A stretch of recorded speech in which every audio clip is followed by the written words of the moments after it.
دوسرا، جو بھی بڑی پارٹیاں ہیں وہ جب اقتدار میں آتی ہیں وہ بلوچستان کے مسئلے کو لپیٹ کر اسٹیبلشمنٹ کی جولی میں ڈال دیتی ہیں، اور اسٹیبلشمنٹ ان کو اس بنیاد پر مرکزی حکومت ان کے حوالے کرتی ہے کہ پورا پاکستان تمہارا، بلوچستان ہمارا، یہ مسئلہ ہمارا ہے، اس کو ہم اپنے فوجی انداز میں اور فوجی بوٹوں تلے جو ہے ہم حل کر رہی ہیں۔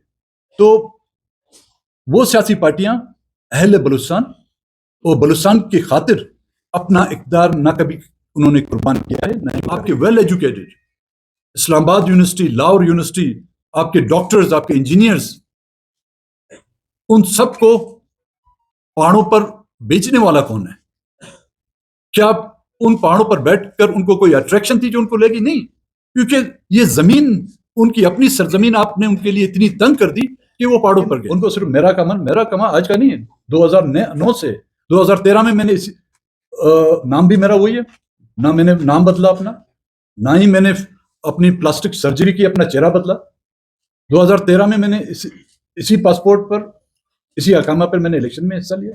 2018 میں ہم نہیں کرنا چاہتے بائیکاٹ، وہ ہمیں یا تو نیشنل عوامی پارٹی کی طرح بلوچستان نیشنل پارٹی پر کو جو کل عدم قرار دے، نہ رہے گا بانس نہ بجے گی بانسری، اس طرح ہم ان کی جان نہیں چھوڑیں گے۔ ہم جمہوری انداز میں لڑیں گے ان کے ساتھ، پہلے بھی جمہوری انداز میں لڑیں، آئندہ ہاں پارلیمنٹ اس ریاست کی، اگر ریاست نے تمام دروازے بند کیے، ہم نے اعلیٰ عدلیوں کے دروازے کھٹکھٹانے، اگر وہ بھی دروازے بند کیے گئے تو میں نے کہا کہ ہم عوام کی عدالت۔ جو لوگ پہاڑوں پر ہیں وہ کل اسی آپ کے پریس کلب میں مخاطب بھی تھے، وہ جس جمہوری پروسیس کا حصہ تھے، انہوں نے جمہوری انداز میں اپنا نقطہ بیان کیا اور اپنے بنیادی حقوق کے حصول کے لیے جدوجہد کی۔ آج بلوچستان کا صرف قبائلی لوگ جو ہے پہاڑوں پہ نہیں ہیں، آپ کے ویل ایجوکیٹڈ اسلام آباد یونیورسٹی، لاہور یونیورسٹی، آپ کے ڈاکٹرز، آپ کے انجینئرز، ان سب کو پہاڑوں پر بیچنے والا کون ہے؟ کیا ان پہاڑوں پر بیٹھ کر ان کو کوئی اٹریکشن تھی جو ان کو لے گی؟ نہیں، کیونکہ یہ زمین ان کی اپنی سرزمین آپ نے ان کے لیے اتنی تنگ کر دی کہ وہ پہاڑوں پر گئے۔ نواب بگٹی صاحب 80-85 سال کی عمر میں جب وہ چل نہیں سکتے تھے، ان کو آپ جب اس کے گھر پر حملہ کیا گیا ڈیرہ بگٹی پر، ان کو مجبور کیا گیا، وہ پہاڑوں پہ گئے، اور پھر آپ نے کہا کہ ہم ان کو ایسا ہٹ کریں گے، ان کو پتہ نہیں چلا۔ آپ نے ہٹ کیا، ہمیں پتہ نہیں چلا، لیکن 2006 سے لے کر آپ کو پتہ چلا نہیں چلا کہ آپ نے کون سی غلطیاں کی، آپ نے کیا کچھ نہیں کیا، لیکن بدقسمتی سے آپ کو ابھی تک پتہ نہیں چل رہا۔ ہمیں تو پتہ چل گیا، ہم نے لاشیں اٹھائیں۔ آپ کو اگر عقل ہوتی تو آپ کو اس بیان دینے سے پہلے آپ کو سمجھنا چاہیے تھا، لیکن آپ وہی بیل ہیں جس کے سامنے ہم بھی نہیں بجا۔ میں آپ کو ایک مثال دوں، سر آپ کو کون سال کا ہے؟ پی بی 46 میں 48 کینڈیڈیٹ تھے، اس میں 38 ریجیکٹ ہو گئے جی، 44 تھے، اس میں تقریباً 35 یا 38 کے قریب جو ریجیکٹ کر دیے گئے۔ مین کینڈیڈیٹ سب جگہ پر ریجیکٹ کر دی گئی، اس میں ہمارے بھی ہو سکتے ہیں، اس میں دوسری پارٹیوں کے بھی ہو سکتے ہیں۔ یہ راہ ہموار کی جا رہی ہے ان لوگوں کے لیے جو ہز ماسٹر وائس ہیں۔ ایک زمانے میں آپ دیکھا، آپ تو چھوٹے ہیں، ہم نے دیکھے ہوئے فونوگرام ہوتا تھا، اس پہ ریکارڈ ہوتی تھی، ایک جانور کی تصویر ہوتی تھی اور ایک سامنے لاؤڈ سپیکر ہوتا تھا، تو بولتا جانور تھا، آواز جو اس سے آتی تھی۔ تو یہاں پر ہز ماسٹر وائس کو جو ہے لانا چاہتے ہیں، وہ ہم سے کیوں خوفزدہ ہیں؟ بڑی طاقت ہے، ہم سے تو خوفزدہ نہیں ہونے چاہیے، لیکن ان کے مزاج اتنے نازک ہیں، اتنی نازک طبیعت ہے ان کی کہ وہ اپنے بارے میں کوئی کلمات تک برداشت نہیں کر سکتے۔ آپ کہتے ہیں کہ ہمارے خلاف وہ کیوں ہیں؟ کیونکہ ہم نے وہاں پر ان کی تمام زیادتیوں کا، چاہے وہ ایوب خان کے دور میں ہوئے ہوں، چاہے وہ ذوالفقار علی بھٹو کے دور میں ہوئے ہیں، چاہے جنرل مشرف کے دور میں ہوئے ہیں، ان کے وردی پر بلوچستان کے بلوچوں کے خون کے چھینٹے جو ہیں نا، ان کے سامنے ہم نے آئینہ رکھا. وہ آئینے کو تو توڑ نہیں سکتے کیونکہ وہ آئینہ ان کی تاریخ ہے. اس کے بدلے میں وہ ہماری آواز بند کرنا چاہتے. جی ہاں بھائی، خط تو میں نے لکھا تھا، وہ ڈاک میں نے بھیجا تھا. پاکستان میں ڈاک کا سسٹم ہی خراب ہے، اور وہ جو ایڈریس لندن کا تھا وہ ثنا میاں صاحب اس ایڈریس سے جو ہے ابھی راون شفٹ ہو گئے ہیں، تو وہ خط جو میرا گم رہا ہے. جہاں تک آپ نے ان بڑی سیاسی جماعتوں کی بات کی ہے، بڑی سیاسی جماعتوں کی پرائرٹی لسٹ میں بلوچستان ہے ہی نہیں،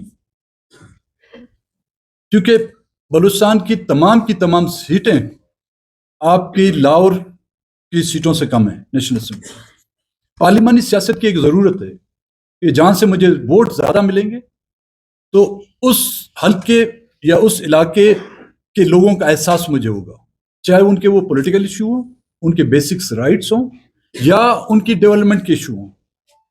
کیونکہ بلوچستان کی جو 18-19 سیٹیں ہیں وہ بھی تقسیم ہیں، 3 ہم لے جاتے ہیں، 4 اور کوئی لے جاتا ہے، 5 اور کوئی لے جاتا ہے. تو کسی ایک سیاسی پارٹی کو جو ہے 18-19 سیٹ جیتنے کی جو ہے ان میں اتنی وہ سکت نہیں ہے. تو جو کچھ ہم جیت کے آتے ہیں تو اس کے مطابق، ان کی ضرورت کے مطابق. جب 2018 میں ان کو 1 ووٹ کی ضرورت تھی تو ہمارے 4 ووٹ ان کے لیے بہت اہمیت کے حامل تھے. اور 2018 کے جو بائی الیکشن ہوئے جہاں سے عمران خان نے 8-10 سیٹیں جیتی تھی، اس بائی الیکشن کے بدلے میں جب وہ واپس وہ سیٹیں جیت کے آیا تو ہمارے ان 4 ووٹوں کی ان کو اتنی ضرورت نہیں تھی، نمبر 1.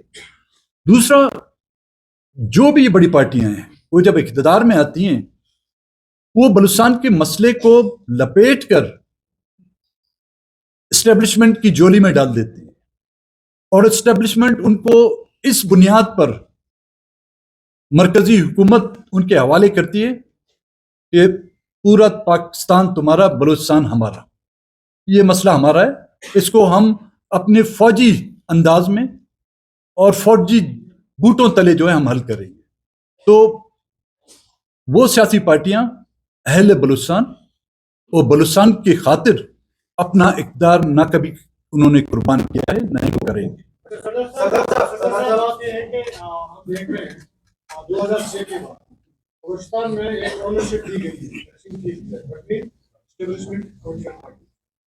اس دوران 2013 میں ہم 2018 میں آتے ہیں تو ایک واضح طور پر باقی لوگوں کو سمجھ بھی آ رہی تھی اور لوگ دیکھ بھی رہے تھے. اس ٹائم ہمارے پولیٹیکل پارٹی کے کریٹنگ بھی سمجھ آ رہی تھی. دوسری بات یہ ہے کہ آروز کا اختیار جو ہے منتقل کر کے آپ کے ذریعے انتظامیہ کو دیا. تو یہ ہمیں پہلے سے لگ رہا تھا کہ کھولے جا رہا ہے، تو اس وقت آپ کو کچھ بھی اجرا. دیکھیں، سب سے پہلے آپ کا سوال کہ 2013 میں بھی ہم تھے، 2013 میں کم تعداد میں تھے.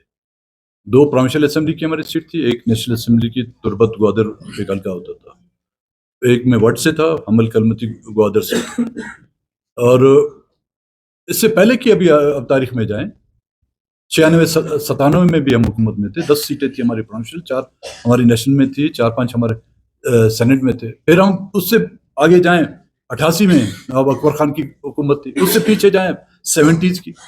بلوچستان کا جو ہے وہ لوڈو کا وہ کھیل ہے، سانپ سیڑھی والا، اس میں ہم چلتے رہتے ہیں. کبھی دوسرے مورے پہ ہمیں سانپ کھا لیتا ہے، یا تو کبھی 98 پر یا 99 پر ہمیں سانپ اگل کر ہمیں نیچے آ کے پہنچاتا ہے.